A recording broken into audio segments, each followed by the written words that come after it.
Peter Drucker has a philosophy, and he believes that business is only composed of two things. And every thought leader around the world has adopted this philosophy. Business is innovation, and it's marketing. Okay? This is this famous philosophy. Every business school, every business entity, everybody swears by this. I don't believe it.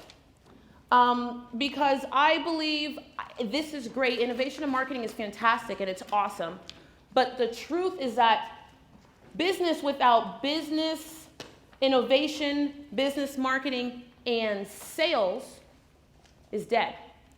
You know, it's fascinating.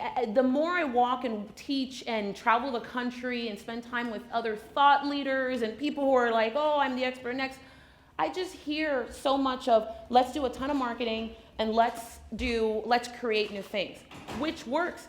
But it's like, okay, if I have all these leads and no one says yes, we're all still broke.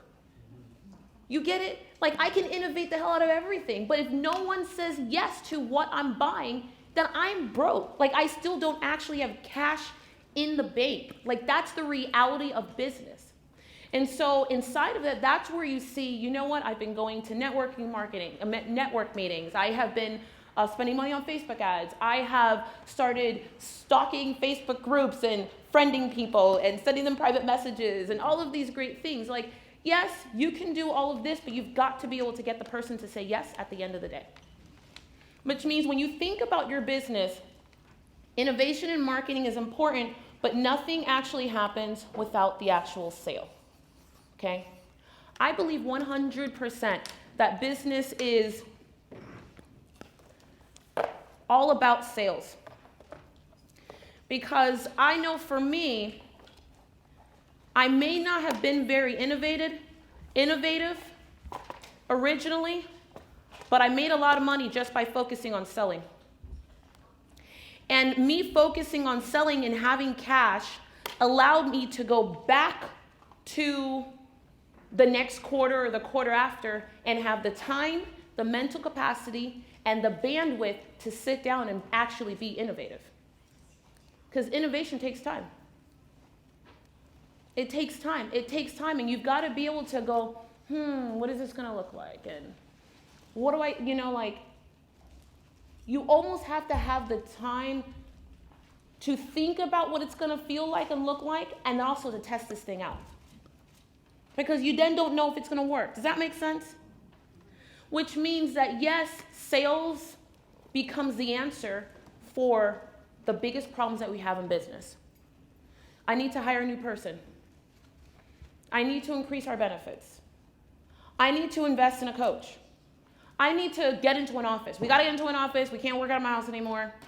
I need to expand in this area. We need this software so we can better serve our clients. Like, whatever it is, it doesn't matter. What I know for a fact is that sales answers everything.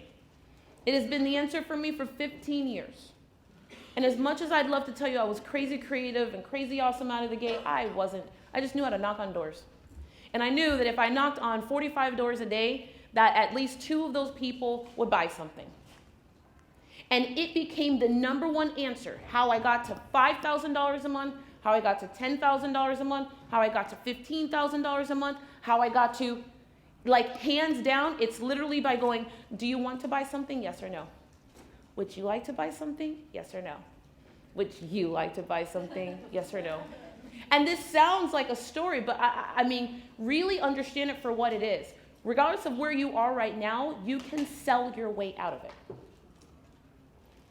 Meaning, I know that there are people who say, I have a lot of peers, like Candace, she went and she talked about having loans in our late night session as a way for her to expand and grow in business.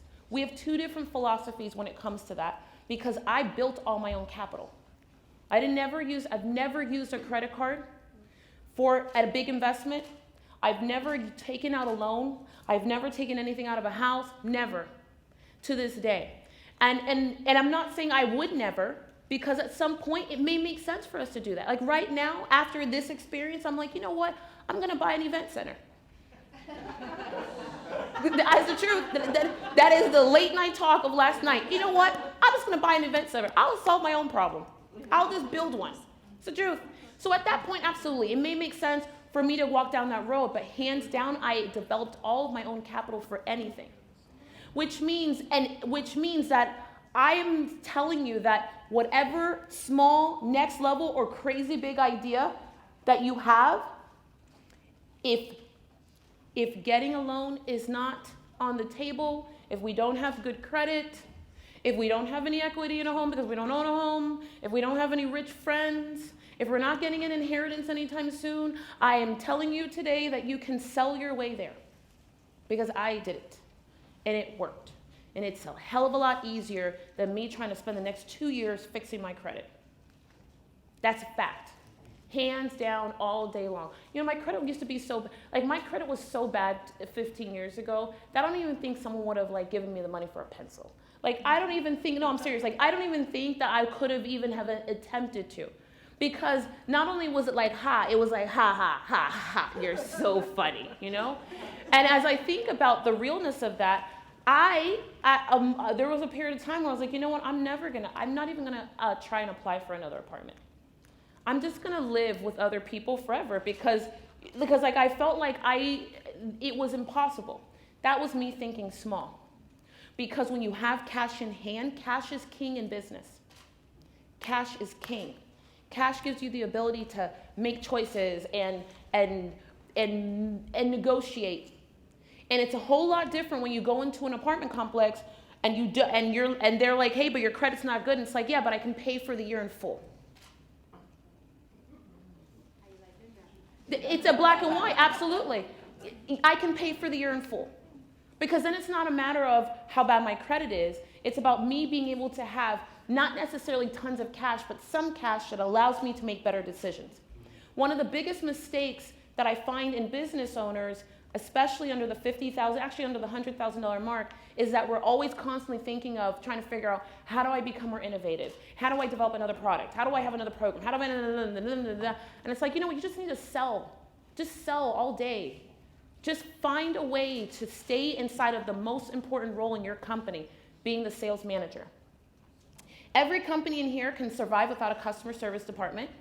Every company in here, the Marriott, the Renaissance, they can survive. Watch this. This hotel can survive without the customer service department. It can survive without the front desk who checks people in.